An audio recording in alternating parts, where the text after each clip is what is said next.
Hi, it's Colleen. Welcome back to my sewing channel. So today I'm going to start a project that I expect will take me several days, and I might be a little crazy for doing it, but it's time. I'm going to go through my entire fabric stash and try to get rid of things that I no longer need or want or plan to use. So I have a lot of fabric, and I'll show you that in a minute, but that presents several problems. One is, as I said in my last video, my wrist doesn't work very well, which means I can't open and close the drawers that are so full of fabric. So that's one problem. Second problem is I just have more fabric than I can possibly use. I don't sew as much as I used to, so it would take me forever to get rid of everything that I have in this room. And then the third thing is I've changed the type of sewing that I do. I used to have a little business that I did as a fundraiser for a ministry in Haiti, and I made lots of little fabric craft projects, and I just don't do that anymore. So what used to be useful to me, maybe, a small square of fabric like this, to make a small project, is really no longer useful to me. And then finally, when you sew, people tend to give you a lot of fabric. If they clear out, grandma's house or their mom's house, or they clear out their own craft room and they know you sew, they'll say, hey, can you use some fabric? You don't say no to that when you're starting out or when you're building your sewing room or building your stash. But eventually you do have to say no, or you have to be very selective about what you keep. A friend of mine a couple years ago was cleaning out her parents' house after both of her parents had passed away, and her mother was a huge sewer. She had a very well endowed sewing room, and my friend let me keep a lot of that stuff for helping her, and it was a huge blessing to me. But it really is, it's a lot of fabric. Somebody else's stash joined my stash, and I just have too much. So what I'm going to do is go through each drawer, and right now I roughly have things sorted by color, and just sort through that drawer and try and cut it down by half. That's my goal, and I'll take you with me. But first, let's take a look at what I have and where I keep it, and you'll see the volume, the size of the task ahead of me. So the first place I store fabric is in this antique chest of drawers. My grandma bought this at Goodwill, I don't know, 30 years ago maybe, and then gave it to us when we first got married and needed furniture for our apartment. We've been married 26 years, so it's been a while, but it's a great piece of furniture. I love it to pieces. But, it doesn't want to pull really easily the way a modern piece of furniture would. And you can see how full the drawers are, that it's a struggle even to get it open. So this up here is where I keep greens and oranges and yellows, more or less, but you can see how hard it is to get into, and then closing it is equally tough. I've got to shove everything back in there, and I can't use my left hand, so I end up doing this to get it closed. The next drawer down has blues and purples, and then down below has browns and grays. So this whole chest of drawers needs to be sorted. Now underneath my sewing table, you can see I have several little chests of plastic drawers. And so these pink and purple ones I actually found on the side of the road. They were out for trash day, and so I was able to pick them up for free. So I've actually put them to very good use, but they're also really full. And you can see it's kind of awkward to get underneath here to even get into anything. So this top drawer is all felt, and then I have reds, and I continue my reds down below, but you can see that's quite full. Here is a bin of 2 drawers, and the top one has clothing items that I think I might want to salvage or use as pattern pieces. And then down below here is all vintage fabrics. These vintage fabrics make great craft fabrics. Here's my real problem child. This little chest of 3 drawers has white fabric. This is black. And then down here is all my utility fabrics. So things like interfacing and netting and stuff like that. But I can't get to this very easily at all. And you can see they're overstuffed, and I can hardly open the bins at all. So this one really needs to get sorted out for sure. It's even worse because of the side of my table that it's on. It'd be nice to be able to reach my left hand down there and open a drawer and grab stuff, and I can't do that with my left hand. So I have to kind of get on all fours to get underneath here, and it's just not very practical. That cabinet there is an old entertainment unit that a friend of mine, she was moving and downsizing, and so I bought that off of her for $50. Up there at the top, I have some Mizzou fabric, which I am going to hang on to. There's Mizzou and Cardinals fabric, and that's because I make little snowmen as part of my craft fair. And even though I'm not doing the craft fair anymore, the snowmen are great gifts, and so I do make those. And I will make little hats and scarves out of those fabrics. I'll show you that later in the year. And then I have some mock-up fabrics right here. So those are just old bed sheets and some canvases and things like that that are great for mock-ups. Here I have a linen tablecloth that actually was mine and had a stain that I couldn't get out. So now it's going to be turned into perhaps historical costuming pieces. So a shift or something like that, which I'm super excited about. But down here you can see those are fabrics that are on a bolt. So one of the storage things that I have tried to do is if I have a lot of yardage of something, I try to put it on a bolt. And if you go to Joann Fabrics, they'll give you the bolts for free. But the problem that you cannot see is that that is actually 2 stacks deep. So behind what you see there is a whole other stack of bolts. And that's a lot of fabric. Down below the section I just showed you, I have 2 drawers, and each of them are full of fabric. There's the other one. I'm keeping these fabrics. I have window pane cotton on the left, Colonial Williamsburg, a great buy from Goodwill. And then I have black cotton, I have 2 drapery lining fabrics, and then I have an exterior fabric for a drapery project. And then behind that is a roll of upholstery fabric. I'll be loosely following Marie Kondo's popular KonMari organizing philosophy, which is to get rid of things that are not meaningful or purposeful. Another philosophy that I like to follow is Swedish death cleaning, which is basically getting rid of stuff so your kids and spouse don't have to do it when you die. It's really morbid, but oddly motivating, especially when you look at the volume of stuff that's coming out of just one drawer in my space. You know, when you are a creative person and a seamstress, everything has potential, but obviously I can't make everything that I have.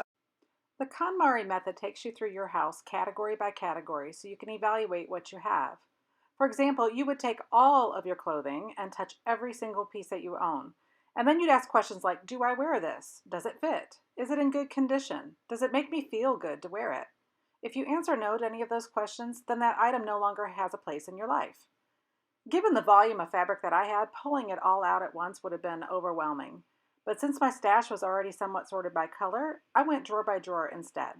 So for each piece of fabric, I'm doing the same thing that KonMari suggests. I'm asking myself, do I love the color, pattern, or type of fabric? Do I have a specific project in mind for this fabric? Is there enough fabric to complete that project, and can I commit to making the project in the somewhat near future? If not, I'm getting rid of the fabric. And remember that we're only focusing on decluttering at this point. That's not the same as organizing. Just figure out what you're going to keep and what you're going to get rid of, and you can organize it later. So I was wondering about the fiber content of some of this stuff, and there is a burn test that you can do. For example, this I said, oh, if I had to guess, I think it's probably silk. Well, if you take a lighter and you burn part of it, if it creates a hard bead on the end of it, it's probably got polyester in it, right? That's plastic. But this kind of crumbles into ash, and it smells like I've burnt hair or singed hair. It's got a very organic smell to it. So that means that this is natural fiber, which, given the feel and the weight of it, it's silk. And I also tested this piece that I thought might be silk too, this really pretty embroidered one, and it also is silk. So those are good ones to keep. This one, however, is definitely polyester. So when I burnt it, it smelled like plastic was burning. That is a bead of burnt plastic right on the end. It doesn't flake off or rub off as ash. It's just burnt plastic. So that doesn't necessarily mean that this is bad fabric. It just means it's not silk. So that's how you can kind of tell if you have a natural fiber or something that's got synthetics in it, is you can do a burn test. You can also do a bleach test. Bleach will eat away organic fiber and leave behind non-organic fiber. I didn't show you the entire sorting process because this video would have been way too long, but that's what I have left to put away. Another decluttering strategy is what I like to call the container method. In this room, for example, each drawer or storage unit is a container, and the room is a container for my containers. When the drawers start overflowing, it's really tempting to think you need more or bigger containers. A bigger dresser, another set of bins, some new shelves, a bigger sewing space, maybe even a bigger house. but really what you probably need is less stuff. Once you organize your space, tell yourself that when the container is full, you either have to stop buying or you need to get rid of stuff to buy new stuff. The third drawer of the chest of drawers is coming out now, and it's a lot of brown and tan and gray. I think there's quite a bit of wool in there, so let's see what's in there. Decluttering your sewing stash offers other benefits. Now I can easily see what I have too much of and what I may need to restock. That helps cut down on impulse purchases at the store. Also, less stuff means less to maintain, store, and move. We plan to downsize soon, and I don't know if I'll have a space this large in our next home. Decluttering now will make that move easier. Now look at all that space. The KonMari method has you fold your fabrics so they can sit on end. That way you can see everything you have at a glance. This all came from the drawer that I could hardly get to on the other side of my table. It's the fabrics that have black in them, and I've cleared off enough space in this dresser that I'm going to try and get my black and my white fabrics in here. But I'm going to have to get rid of quite a bit to make that happen, so let's see what we can do. Now it's time to do the whites. These are all lining fabrics. These are all beige fabrics, and that's beige. So this can all go in the dresser, and this can all go for utilitarian. So that's actually really great. I feel good about that. When I say I hadn't seen a lot of these fabrics for a long time, I really mean it. The last time I kind of sorted my stash was 2019, and I also gave away a lot of fabric for mask making back in the early part of the pandemic. But I haven't done a complete overhaul in years, and it was long overdue. If you're a sewer, a crafter, or hobbyist, I recommend decluttering your stash once every year or two, just to keep it under control. Also, get rid of anything that you bought for your fantasy self.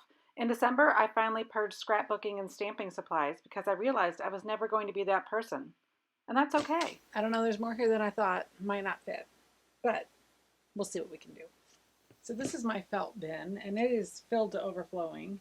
So I think what I need to do is be ruthless about that as well. This will all be donated. I'm getting rid of all of this fabric, and it came out of my chest of drawers and the two bins under my table. I haven't even touched that cabinet yet. This filled 4 black trash bags, and I was able to pass it on to a friend. That feels great. What I have here is vintage, hand embroidered, or hand crocheted textiles that I thought would be useful to make crafts out of. You know, I think I'm going to keep a lot of this. I just don't know how many of those crafts I can actually do again. And I'm also, you know, I'm a sucker for this hand stitch stuff, so I really don't want to get rid of anything, but it might be time to be honest with myself about what I can actually do. This is a quilt top that I bought really inexpensively from a thrift store, but you know, yeah, it's another one of those, like that first quilt that I showed in my first video, that is just, you can't use it this way. Something needs to be done with it, and it's just the quilt top. So I thought that I could cut out pieces of this to make other projects. I'm going to hang on to it because I'm sure I can use it for something. Okay, here's a quilt that has already been cut into. So when I bought it, it had been cut like this. Again, I think I could certainly repurpose this. This quilt's actually in pretty good shape. There's not a lot of pieces that are torn or missing from it. I think I could use that for a project down the road. The quilt from my first video, here are some additional pieces that were whole. So in the bunting project, I used the ones that were half circles that were, you know, half the circle was messed up and the other half was intact. That's what I used to make the bunting. Now these are all circles that were not damaged in any way. Oh, I actually had quite a few of these, I didn't realize. So that's a lot of quilt squares that are still intact and might be able to be repurposed into something else. These are diamond shape quilt squares that I bought. You can see it's 13 quilt blocks. I bought it, says $10. I tend to buy things when they're even cheaper than the tag, so whether I gave $10 or not, I don't know, but this is very old. Diamond pieced quilt blocks. They're all hand sewn, and this is perfect for some of these small projects that I do. A lot of people will buy an antique quilt and cut it up, and it just kills me. So don't cut up quilts that are actually intact. Use them in your home, or sell them, or give them to somebody who can appreciate them as they are, whole quilts. Don't buy them and cut them up. That drives me crazy. So if you find pieces of a quilt, or a quilt that's shredded or a quilt that's already damaged, that's one thing. But like that first quilt I showed you, somebody has hacked into that to make some other craft, and then they left the rest of the quilt damaged so nobody can use it as a quilt. It just drives me nuts. So don't do that. Don't be that guy. It's the next day and I don't have very much time because it's kind of late, but I'm going to tackle a few more sections of my fabric today. Now these are all the things that I currently have on bolts, and I think I'm going to take them off of the bolts that they're on and make smaller bolts so I can use the space in my cupboard more efficiently. So if you remember that picture of the cupboard in the beginning, I actually have two stacks of bolts, but one is behind the other, so I can't see what's back there. And so I think if I resize the bolts themselves so that they can fit upright, I can probably get everything across in one layer. So that's my goal. Probably get rid of a few things, but mostly I'm going to cut down the bolts and make it a little more efficient use of space. So that's going to take a while. But first I'll just start by looking to see what I can get rid of. So everything's got to come out.